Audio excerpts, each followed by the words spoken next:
without the ability to influence and persuade, you can't put yourself out there into the world. Great salespeople understand that it takes 3, 4, or 5 no's to actually get to the yes. Is every sale the same? Well, only if you're in control. See, once you take control of the encounter, once you learn how, you can now make every sale the same.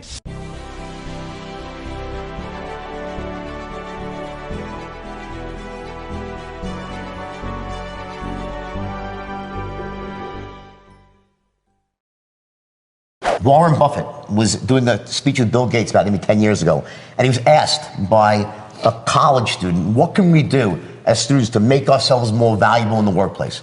So you'd think Warren Buffett would say, learn how to pick stocks, learn how to investments, whatever he would say, right? Not what he says. He says, go out and take a course in sales and communication. Yeah, he did. Dale Carnegie changed his life. There you go. And that was the point. Because he took that. He says, I took Dale Carnegie, changed without that. You know what he'd be without that course? Yeah. He'd be the richest money manager in Omaha, Nebraska that no one ever heard of. Yeah, and he met his wife that way. The love of his life. Because without the ability to influence and persuade, you can't put yourself out there into the world and be known for what you really are. What sales really is the transfer of emotion. That's what's happening when you sell. You're transferring emotion. And the primary emotion that you're transferring is the emotion of certainty. In other words, watch this. You as a salesman, when you enter the encounter, you have to be absolutely certain that your product is the best, makes sense, it's gonna give them the best benefits out there, the best value proposition and so forth, and you are in this state of absolute certainty. So imagine now, we have a continuum of certainty, a line of certainty. So we have this line of certainty, and on one side of the equation we have what's called a 1, and the other side we have a 10. So a 10 represents a state of absolute certainty, meaning your product is the best thing since sliced bread. It's gonna give them exactly what they want benefit-wise. It's the best deal for the money. It's gonna make them feel the whole thing, right? It is just absolutely awesome. That's a 10 on the certainty scale. It is great, the best thing since sliced bread. And on the other end of the spectrum, you have what's called a 1, right? Which is, it's the worst piece of shit in the world, right? It's crap, right? Your product is terrible, it's not gonna work, okay? The benefits don't match up what they need, it's overpriced. I don't even wanna be near this piece of crap because I'll just feel stupid even buying it or even thinking about buying it. That's a 1, right? So here's the first thing you need to understand, that the moment you open up your mouth to speak as a salesperson, you start a sale, the question is this: where is the average prospect, the person you're trying to sell to, where are they on the certainty scale at the beginning? Anyone know? Where are they? Who the f knows? You must be in this state of absolute certainty. Because what's happening is this: what you're doing when you're selling is everything that you say, everything that you do, every tonality you use, every gesture you make, every document you hand them, every phrase that comes out of your mouth are all designed to do one simple thing: to essentially raise the prospect's level of certainty to as close to his 10 as possible. That's what you're doing. The words that you say, the presentation that you make, the tonalities that you use, any documents you have, sales aids, whatever it might be, is all designed to take them from where they are on the certainty scale and move them to as close to where you are as possible. Essentially, you're transferring your white-hot certainty to someone who's at a cooler level, at a lower level of certainty. It's almost like this first law, or I think it's actually the second law of thermodynamics in physics, right? And you study physics. Energy always flows from hot to cold, not the other way around. So you need to be at this white-hot level of certainty. It's exuding out of you, every pore that you have, and we know what certainty feels like and sounds like. We intuitively know as salespeople, and our prospects know as well. We know when someone sounds certain and they have confidence and they're enthusiastic. We know what that looks like, feels like, and sounds like. Just pretend this is like the water line in the ocean. Here's your water line. I'm the world's worst artist. And when you're on the phone with a client running a straight line pattern, and he's saying, no, no, no, no, no, no, no, no, no, no, no, you're not like this. It's not going like that. What's happening is this. This is the water line here, right? Water line. Okay, this is essentially success. When he goes above the water line and you see it, he says yes. When he's saying no, he's below the water line. What's happening is this. As you're going, you're getting closer and closer and closer and closer and right. So you don't see the result yet. The same way a guy who's working to build his business, he might not be making money yet, but he's making massive progress below the waterline. And all of a sudden, that last pinch of certainty, and the guy said yes, and boom, you're above the water. The guy just said yes. No, he didn't. He was saying yes the whole time. He was getting close. Yes, yes, yes to certain parts of certainty. He just wasn't there on all 3 tens, or he hadn't lowered his action threshold. So what happens is this. If this is the 3 tens, then lowering someone's action threshold would be what? You'd be essentially lowering the waterline. So you can actually increase his certainty or lower the waterline and make it easier for the guy to say yes. But let me tell you something. When you are running a straight line that's, let's say, minute 1 and minute 60, and he closes here at minute 40, you don't think you're making progress between 1 and 40? You're making massive progress. It's just below the waterline. This is why great salespeople understand that it takes 3, 4, or 5 no's to actually get to the yes. What no is, it's almost a euphemism for saying what?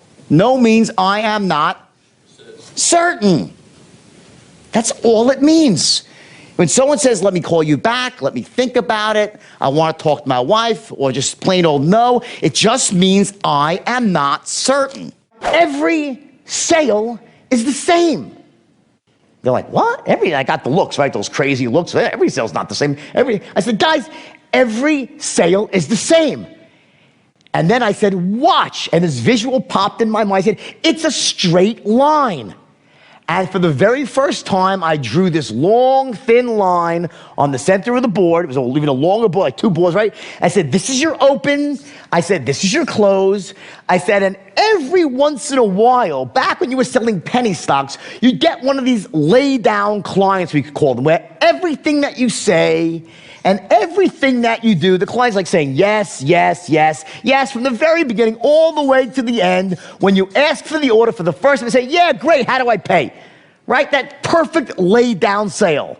Now, I'm sure you all get them every once in a while. We get one of those people who seems to be almost pre-sold before they even enter your funnel. They're almost sold, right? You're just saying they agree with you the whole time. Perfect lay-down sale, but that is the exception to the rule.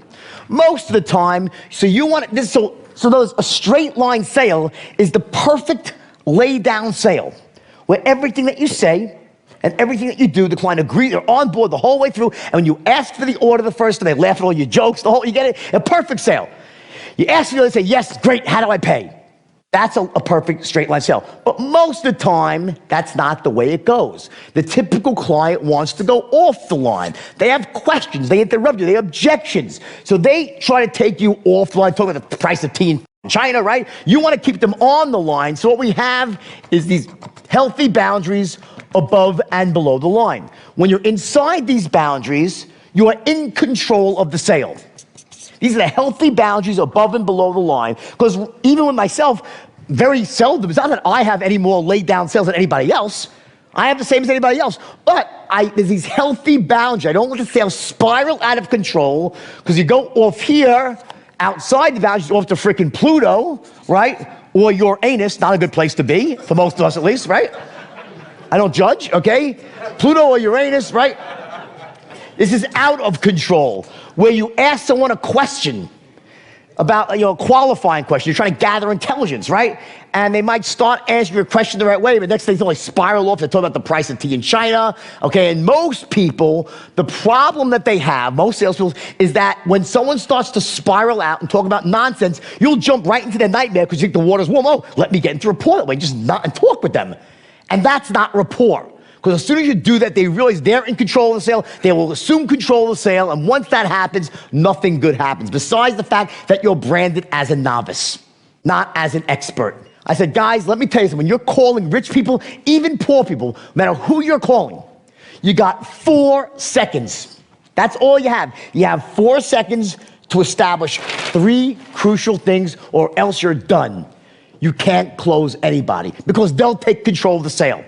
And once they take control of the sale, it's like you're almost like an outmatched boxer covering up from all the blows. Like, imagine walking into the ring with Mike Tyson, right? And he's barraging you, just covering up because he's in control, and you get knocked out eventually. That's what's happening to my guys. They're getting knocked out. They were losing control right out of the gate because they were not being perceived as these 3 things. Let me tell you exactly what they are. Number 1, in the first 4 seconds, you must be perceived as, number 1, being sharp as a tack. That you're sharp and on the ball. Number 2, that you're enthusiastic as hell. Enthusiastic as hell. Enthusiasm must be good. And number 3, and most important of all, I'm an expert in my field. You're an expert in your field. You got 4 seconds to establish those 3 crucial things, or you're done. Because if you don't establish them, see, what they roll up to, what they chunk up to, is essentially that you're a person worth listening to. You're worth listening to. And even higher still, because you can help them achieve their goals, help them get what they want. People don't listen to you get you what you want. They do it because they want to get what they want. Sharp as a tack, meaning sharp, on the ball, right? Not a time waster. 2, enthusiastic. Now, I'm not saying, some people will say, oh, come on, people, they see through that enthusiasm. No, they don't. I'm not talking about over the top, oh my God, my pride. That's bullshit. I'm talking about bottled enthusiasm. Below the surface, it could be a whisper, it's a certain way of talking, a certain way of carrying yourself, where they could just tell that you are dead serious about what you have confidence. It's a way of speaking. It's not yelling, and it's not talking fast. I'm talking fast now because I have an hour, right? To get 8 hours of information, so I'm talking about, if I was selling, I'd be speaking slowly, succinctly, and I'd have that bottled enthusiasm just below the surface in your gut. It's about to bubble over, but it never bubbles over because you're in control, because you're an expert. And when you have that way of speaking, I'll explain how in a few minutes, it's infectious. People want to hear more. They're intoxicated by it. It transfers to someone else. It's an emotional feeling they get. And of course, an expert in your field. Number 3, well, listen, here's the bottom line. We have been conditioned, since we're yay big, to defer and respect experts and figures of authority. Don't buck authority, respect your elders. When you were trained as a kid, you went to the doctor, right? And the doctor asked you questions. You didn't say, what's your education? You didn't ask him questions back. You saw his diploma on the wall. He had a white coat. He had a stethoscope. He was a doctor. Your parents explained, this man's gone through special education. He's an expert in his field. He's here to heal you. You get it? He's a specialist. And you respected him, and you answered his question fully and honestly. Now, I'm sure you've all been, probably later on in life, when they tried to pull the old, let me get the nurse's assistant to ask you the questions, and you're like, yeah, you, I'll answer when they're done. You'll answer them, but maybe with 1 word.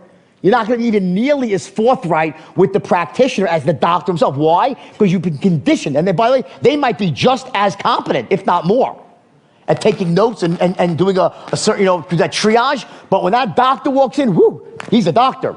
That's an expert in his field. If you don't establish these 3 things, you're fighting a massive uphill battle. Because now they are in control of the encounter, and good luck. See, is every sale the same? Well, only if you're in control. See, once you take control of the encounter, once you learn how, you can now make every sale the same.